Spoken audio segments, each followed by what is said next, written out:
ಇನ್ಮೇಲೆ ಇದೇ ಥರ ಟೈಟ್ ಆಗ್ಬೇಕೇನ್ರಿ. ನೀವು ನೀವು ಕುಡ್ದಾಗ ತದ್ವಾ ಬ್ಯೂಟಿಫುಲ್ಲಾಗಿ ಕಾಣ್ತೀರಾ.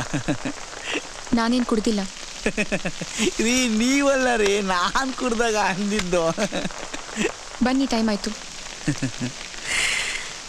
ಈ ತಂಪತ್ತಲ್ಲಿ ಟೈಮ್ ಬಗ್ಗೆ ಯಾಕ್ರಿ ಮಾತಾಡ್ತೀರಾ? ಟೈಮ್ ಅಂದರೆ ಪಕ್ಕಾ 4:20. ಈ ಟೈಮ್ ಇರೋದೇ ಕೈ ಕೊಡಕ್ರಿ. ನೋಡಿ, ನನಗೆ ನೀವು ಸಿಕ್ಕೇ ಸಿಗ್ತೀರಾ. ನನಗೂ ನಿಮಗೂ 1 ಡಜನ್ ಮಕ್ಕಳಾಗೋ ಟೈಮ್ ಬರುತ್ತೆ ಅಂದ್ಕೊಂಡೆ. ಆ ಟೈಮ್ ಬರಲೇ ಇಲ್ಲ. ನೀವು ನನ್ನ ಟೈಟಾಗಿ ತಪ್ಕೊಂಡು 1.5 ಲೀಟ್ರು ಕಣ್ಣೀರು ಸುರಿಸಿ ನಿಮ್ಮ ಕೈಲಿ ಬಿಟ್ಟು ಬೇರೆ ಯಾರ ಕೈಲೂ ತಾಳಿ ಕಟ್ಟಿಸ್ಕೊಳಲ್ಲ. ನನಗೆ ನೀವೇ ಕರೆಕ್ಟು ಅಂತ ಗೊಳಾಡ್ಕೊಂಡು ಆಡೋ ಟೈಮ್ ಬರುತ್ತೆ ಅಂದ್ಕೊಂಡೆ. ಆ ಟೈಮು ಬರಲಿಲ್ಲ. ನನಗೆ ಗೊತ್ತಾಗೋಯ್ತ್ರಿ, ನೀವು ನನಗೆ ಸಿಗಲ್ಲ. ಯಾಕೆಂದ್ರೆ ನನ್ನ ಟೈಮೇ ಖರಾಬಾಗಿದೆ ರೀ. ಟೈಮ್ ಸರಿ ಇಲ್ದಾಗ ಮನುಷ್ಯ ತಲೆ ಕೇರ್ಕೊಂಡ್ರು, ತಲೆಯಲ್ಲಿ ಗಾಯ ಕ್ಯಾನ್ಸರ್ ಆಗಿ ಡಾಕ್ಟ್ರು ತಲೆನೇ ತೆಗಿಬೇಕು ಅಂತಾರೆ.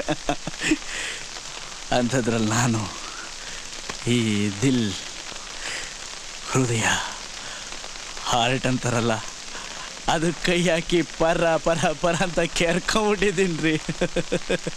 ನಮ್ಮ ಹೃದಯನೇ ಹಾಳಾಗೋಯ್ತು. ನಿಮ್ಮ ನೆನಪು, ಈ ಬಿಗ್ನಾಸಿ ಮಳೆ, ನಿಮ್ಮ ನಗು, ನಿಮ್ಮ ಕೂದಲು, ನಿಮ್ಮ ಗೆಜ್ಜೆ ಸದ್ದು, ನಿಮ್ಮ ಬ್ಯೂಟಿ, ನಿಮ್ಮ ವಾಯ್ಸು, ಆ ವಾಚು, ಆ ರಾಸ್ಕಲ್ ದೇವದಾಸ್ ಗಂಟೆ ಸದ್ದು ಎಲ್ಲ ಮಿಕ್ಸ್ ಆಗಿ ನನ್ನ ಇಡೀ ಲೈಫಲ್ಲಿ ರಿಪೇರಿ ಮಾಡೋಕ್ಕಾಗದೇ ಇರೋಷ್ಟು ದೊಡ್ಡ ಗಾಯ ಆಗೋಯ್ತ್ರಿ ದರಿದ್ರ ಆರ್ಟಲ್ಲಿ. ಬಿಟ್ಕೊಟ್ಬಿಟ್ಟೆ ಕಣ್ರಿ,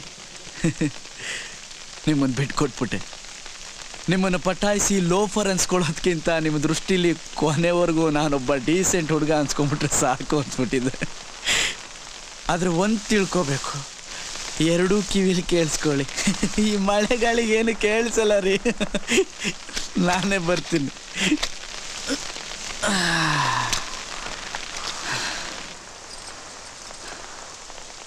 ಹೇಳ, ನೀವು ಯಾರನ್ನು ಬೇಕಾದ್ರೂ